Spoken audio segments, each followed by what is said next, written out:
So the program this summer was a interdisciplinary program on global health where we were trying to do several things that were very, very unique. And it's probably unique from practically any other global health course that I have seen or heard of, either in this country or maybe even internationally.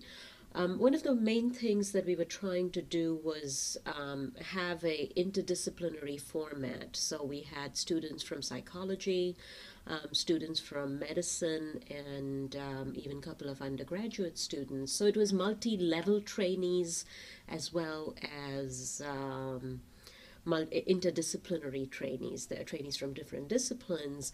And what we were trying to do is to create an understanding of global health from multiple perspectives, trying to view it as a whole rather than trying to understand it in a narrow way, because health is also a very holistic thing. I mean, you cannot talk about health in isolation, independent of social factors, economic factors, political factors. And I think what we were trying to do was to enable learning to take place at multiple different levels. We were trying to make them experience the reality of working in groups where people come from different cultures, have had different backgrounds and experiences. And it's not just that their working styles are different, but even the working cultures are completely different. This is perhaps learning that even I had not anticipated for them,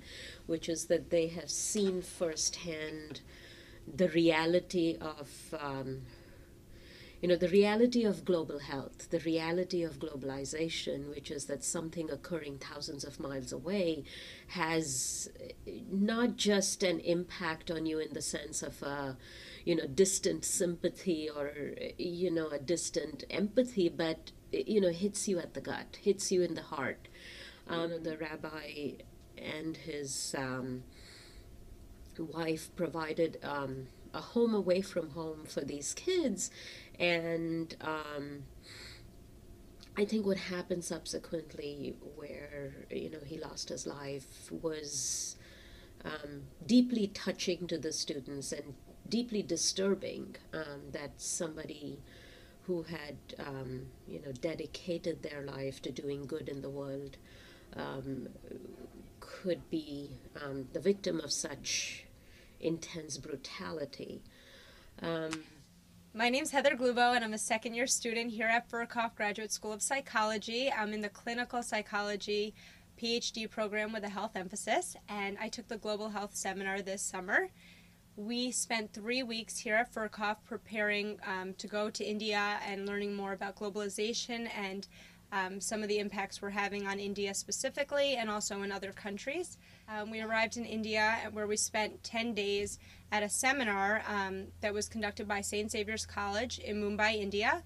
And this was a golden opportunity to learn in another country, to learn through the eyes of the Indian population, to hear how globalization and Western culture was affecting these people specifically.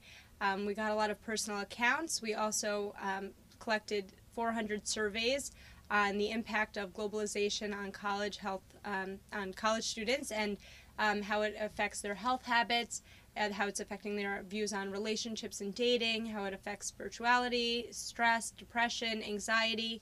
Learning outside the classroom just enhanced my learning. I felt that I learned that much more from being away from the books and learning from people and in a different country, from different professors, different point of views. I was able to, challenge my own boundaries in my psychology perspectives, in my own education, in my own personal viewpoints on things, and I was able to really see from another lens about how Westernization is affecting these students and this country. For me, one major part of my trip to India was the Holzbergs. They embodied a lot of the time I spent there and influenced a lot of the ways I saw the people of the city. And I was privileged to work with a group of 7 Indian college students on a project on obesity. And while we were working together, we kind of deviated at one point from the topic at hand and just sort of started having a more life conversation. And I noticed while we were all talking that the girl sitting next to me was Jain, the next one was Muslim, the next 2 girls were Hindu, and the one on the other side of me was Christian. And it was so interesting because while they are all different religions, they are also Indian. And for them, and also for me, tradition and modernity are 2 very big themes in our lives. So we started having these discussions about dating, about family values, career goals, becoming women with degrees, and how that might affect us. And I was realizing that I was having the very same conversations with these students that I also had with my peers at Yeshiva University. And it was just so amazing that this motto of Yeshiva University of bringing wisdom to life is also alive at St. Xavier's College. It's like both of them are colleges that not only instill in their students tools for academic achievement, but also these universities instill tools for personal achievement and for personal life skills, whether it's values, ethics, merging tradition and modernity, and really making tradition a fundamental part of our lives. So we were in such a unique position that our parents even let us go to India, and we were able to be touched by their lives. And I know that I have a gift right now, and I need to tell it to the world. And for the rest of my life, I'll share the story of the Holtzbergs, and I'll never let their memory die.